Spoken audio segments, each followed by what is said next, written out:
What are the top 5 out of production Orc miniatures? Keep watching to find out. Oh, seriously?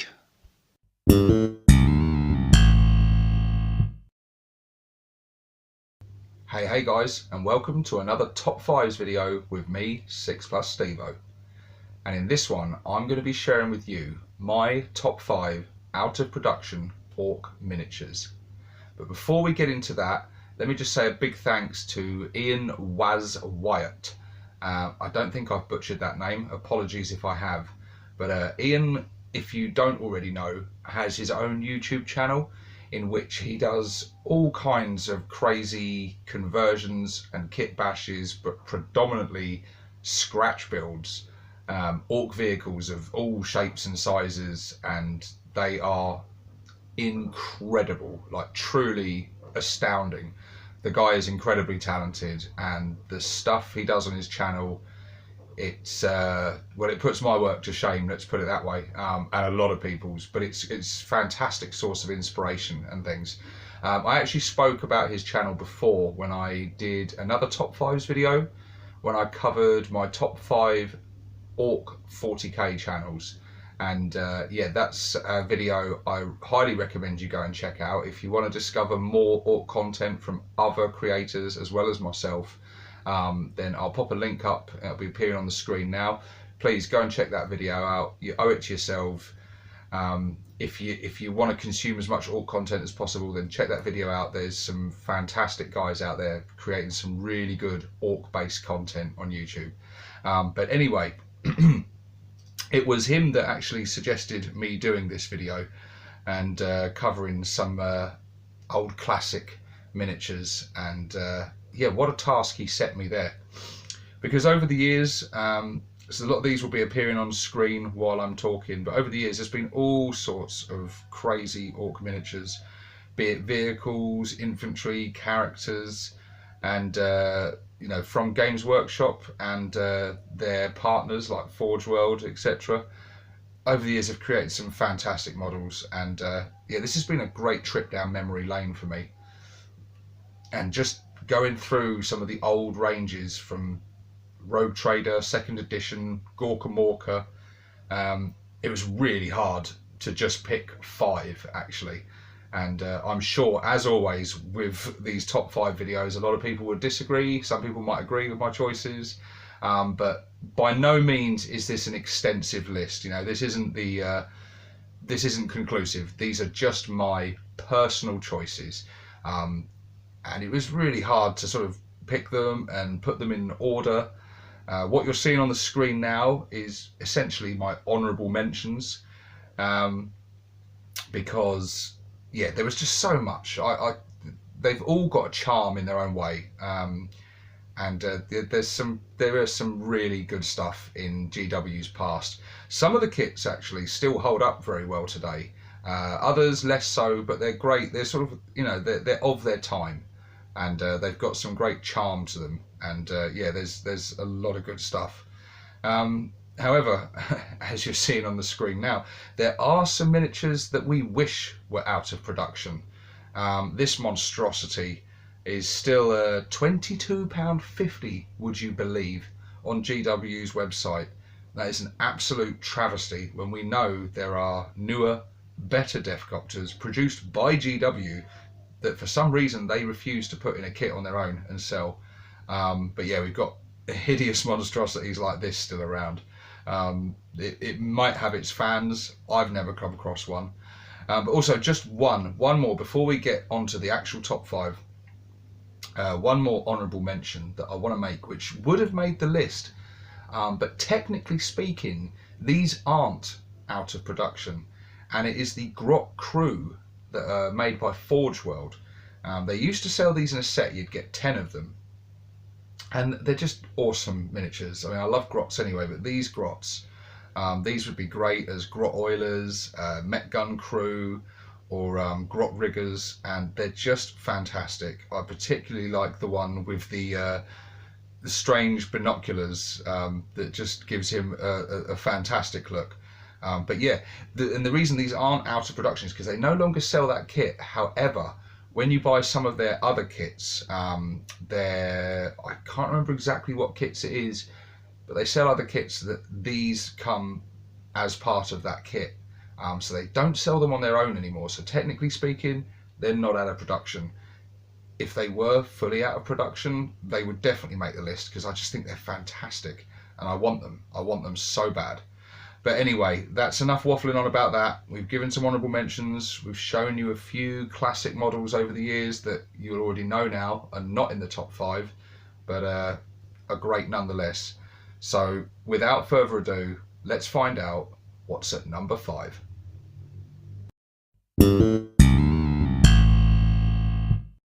Okay, so let's just get straight in with this, the Orc Gargant from Armorcast, and this is going way back. So for those of you that don't know, Armorcast was a company that GW went through. This predates Forge World, and they created for Games Workshop large scale miniatures. Like I say, this was before the days of Forge World, and these miniatures, they weren't even miniature, they were massive. But they weren't made from resin. These were made from plastic, a different type of plastic, I think, to what GW were using. It's sort of a cheaper plastic, but yeah, these things were fantastic. And it's a shame actually that I can't show you the sort of scale of this thing, but it is huge. What's not to like about it? It represents that sort of second edition orcs really well. I particularly like the big cock gun. The turrets on there look cool. You can see a few design cues and stuff still carried over. It's got that sort of iron giant head on it. The rivets all over it are great. It's very cool. Would it hold up today? Not really. However, I think it's ripe for some conversion possibilities and things. But I think these are taking on quite high prices on eBay and stuff, and I don't think they come up very often because these are very rare. These were expensive at the time. They were rare at the time, let alone now. But yeah, highly sought after by orc collectors, and with good reason. I mean, look at this thing. What a fantastic miniature to have. And who knows, one day perhaps Forge World will make an Orc Gargant. That would be incredible to see what they would come up with these days, and the detail and things they could do on there. But I mean, yeah, this thing's big. It stands a lot taller than let's say the GW Stomper, which is a pretty, it's a big miniature. This thing dwarfs it. It really does. It's big and awesome, and there's nothing not to like about it. And anyone with this in their collection will be getting a lot of envious eyes from other orc players, that's for sure. And I think a lot of the younger players will have no idea what this thing is and won't ever have seen this before. But yeah, very cool. And yeah, goes in at number 5.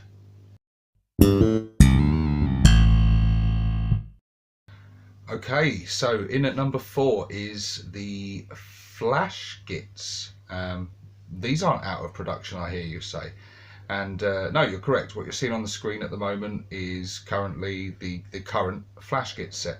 And what most people believe is the only miniatures to represent Flash Gits that GW has ever made. But before this kit, there was one other miniature, and that is this fella. Yes, so GW, up until this point, they had Flash Gits in the rules, in the codexes, but you were pretty much instructed to create your own unit and kit bash and convert. I long for those days again when they did that sort of thing in codexes, but I think those days are gone. But back on with my point. This miniature was released in a blister pack, and it was just a standalone one-off Flash Git, and I just think he is awesome. I love the pirate look. I love the double-barreled shotgun with the wood stock. He's got the shells on the sort of bandolier going over him. He's got the targeter squig on there, the flash git pole and everything. And yeah, he wouldn't fit in with the new flash gits, but I want this miniature nonetheless because I think, well, one, it would still hold up really well today, and I think he would just represent a knob with a custom shooter really, really well. And I just think I can't quite put my finger on what it is I like about this miniature. It's just all of it. I just think it's beautiful and I love it. And he would be a great knob to lead like a mob of shooter boys, I think. I think he'd really be at home in any freebooter army. And I just think it's a fantastic miniature. And this, much like the Gargant before, these are quite rare. You don't see these come up that often. I think they are starting to get quite high price sometimes because people have cottoned on to quite how rare these are. And yeah, but I just love it. I just think it's just a really good design. I love the sculpt, and I think he is awesome. And I want him. I want him now. I want him in my army, and I'm gonna have to make that happen because yeah, he's just cool as hell. And that is why GW's original flash git comes in at number 4.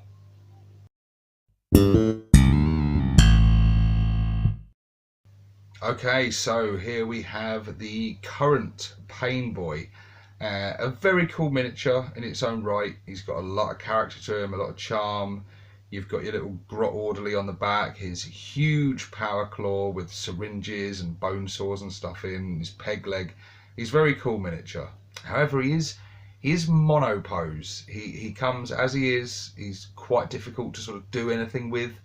You have to be quite technical to be able to convert this guy and get some sort of different poses out of him. He's very sort of static in terms of the kit. The model's got a good dynamic pose and stuff, and he does have a lot of character, and I think he is quite popular. However, for me, I always preferred the last incarnation of the Painboy. I used to have one of these in my old Orc army back in 5th edition before I sold off all my collection, and I loved this miniature for a multitude of reasons. He's well, for one, he looks fantastic. For two, I love the fact that the Grot Orderly is a separate miniature. Although it's quite cool that the Grot Orderly on the new one is sort of on his back, and you know, it adds to the sort of comedy and the characterfulness of the orcs. However, in game terms, the Grot Orderly is a separate model. And although GW love to contradict themselves these days and talk about, you know, that if they don't produce a miniature for it, it doesn't have rules, this is a perfect example of them getting it wrong, because the Grot Orderly is a miniature that you need to represent on the table. And although, yes, the miniature is on the same base as the Painboy, that's technically in game terms, that's not going to work. You have to have a separate miniature. So he works better in game terms, but I just think the model's better. I think he looks a bit more savage, a bit more brutish. There's just there's a bit more charm to this model, I think. And I really like him. I love the little Grot Orderly with his little tray with the scalpels and stuff on there. And he's got like a really sort of Dr. Frankenstein kind of look. I love the old sort of, I don't even know what they're called, the sort of light thing on his head that doctors have. It looks really cool. He's still got the peg leg, the bone saw with the syringe and stuff in. And this miniature was metal back in the day as well. I remember getting this in a blister pack. And yeah, just a cool miniature, and one of the many models from back in the day that I wish I hadn't sold, because he's very cool, and I'd like to have the old Painboy in my army. And much like the flash kit before, it's a miniature that I think I'm gonna have to hunt down and buy and put in my army, because yeah, he's very, very cool.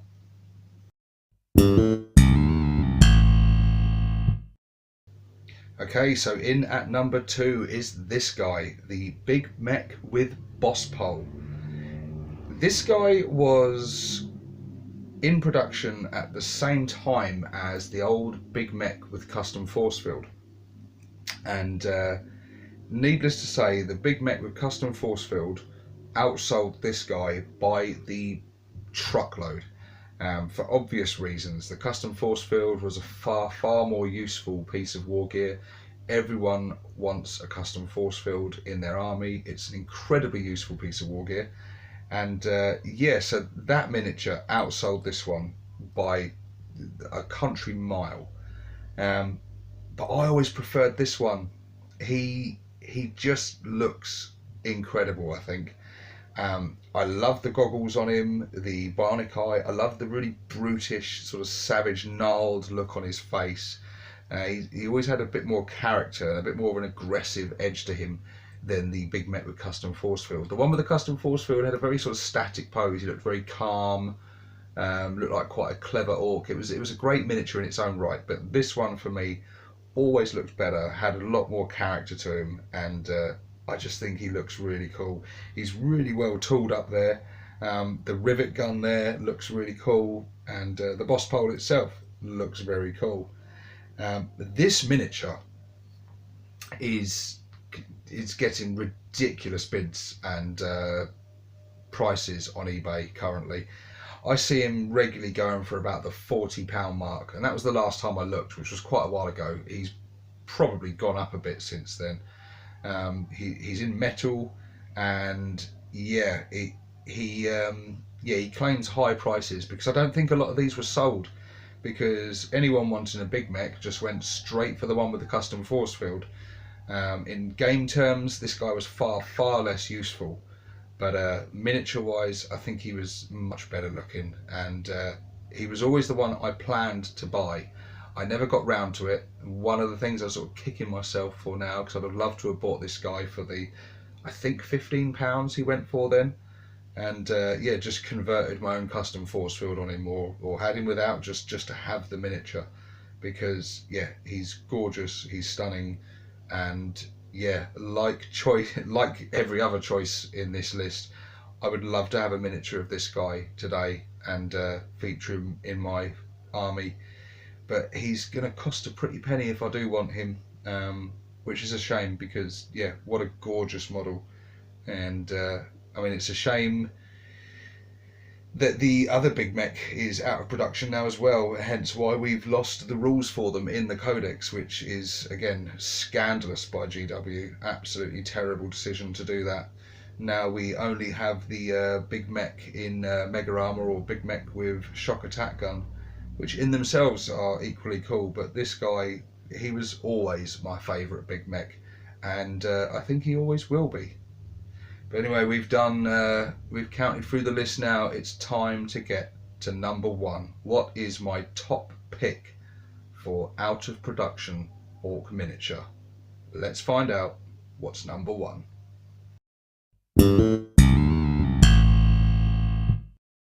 Oh boy, just look at this thing. Look at it. It's stunning. This is Orc vehicle perfection in my book. Quite possibly not just my favourite out of production Orc miniature, but quite possibly my favourite Orc miniature of all time. Certainly without question, it's certainly my favourite Orc vehicle of all time. It is a beautiful kit, and I long to own one of these. I love it. I love everything about this. This is so before I go on and gush about how gorgeous and stunning this model is for like the next 20 minutes, this is of course the Orc Battle Fortress from Forge World, and I don't know exactly when this was stopped and finally put out of production, but I remember this being on the website for a great many years. I was a big fan of it. It was something I would look at on the website, dream about owning, for the obvious reasons that this thing is just amazing looking. It's great. It's just huge. What do I say about this thing? I mean, you're seeing the picture. You can see just how awesome this thing is. it represents everything that's amazing about orcs. Clearly scrap built. It's got this old sort of huge harvester kind of look to it, the big steamroller on the front, the orky glyph face at the front, where you can see the cockpit where the drivers are, and you've got these sort of towered turrets coming up it. It's a proper centerpiece to any orc army, I think, and having this at the center of your army will strike terror into your opponent. It would look imposing and incredible, and yeah, it looks like a sort of kit that you could do a lot with as well. It looks like you could convert this thing, you could add to it, you could enhance it by. I'd love to see this thing with orcs hanging off it and grots climbing all over it, fixing it and welding it and stuff. And yeah, it looks so cool. And yeah, I plan to, at some point in the future, to get a sort of centerpiece to my faction. I want to convert my own one of these, and I plan to sort of do something like this using Land Raider parts, possibly Baneblade bits, bits of battle wagons like the Death Rollers and things. And yeah, there's nothing more orky than this, a big arse tank with a steamroller bristling with turrets, and just a ludicrous amount of dakka. Just I don't know, I love this thing. You can imagine this thing just trundling along, grinding enemies underfoot, just not giving a hell, smashing through walls, mowing things down, driving over other tanks, guns booming away, orcs hollering and hooting from inside it and clambering all over it and leaping out of it. Yeah, I just think it's perfect. I was talking about converting bits and adding to it, but you know, I don't think I would change anything on this miniature. It is, for me, the ultimate. I'm losing my voice, I'm gushing over this thing so much. It is, for me, the ultimate perfect orc tank. And yeah, I just think it's stunning, and it's such a shame that this is no longer in production. And again, like pretty much everything else on this list, is the prices of these things are going up all the time. I'm very jealous because fellow YouTuber and close personal friend Skarner, I know he's got one of these. I'm incredibly envious, mate, because I'd love to own one of these. It's amazing. But yeah, there you go, guys. Anyway, that has been my top 5 out of production Orc Miniatures. So what do you think? Do you agree with the choices on my list, or do you think I'm absolutely nuts? Is there anything I missed out that you think is a travesty that's not on this list? If so, please share in the comments, get the discussion going, and let me know what your favourite out of production Orc Miniatures are. And if you enjoyed this video, please don't hesitate to hit that like button. If it's your first time on this channel, please hit the subscribe button, and check out much more orky content on this channel, as well as many more top 5 videos. And coming up next, guys, top 5 orc melee weapons. So that's going to be a fun one to do. So yeah, get your big choppers and your power claws ready for that one, guys. And until then, I'll see you on the next one. This is 6 Plus Stevo, signing out.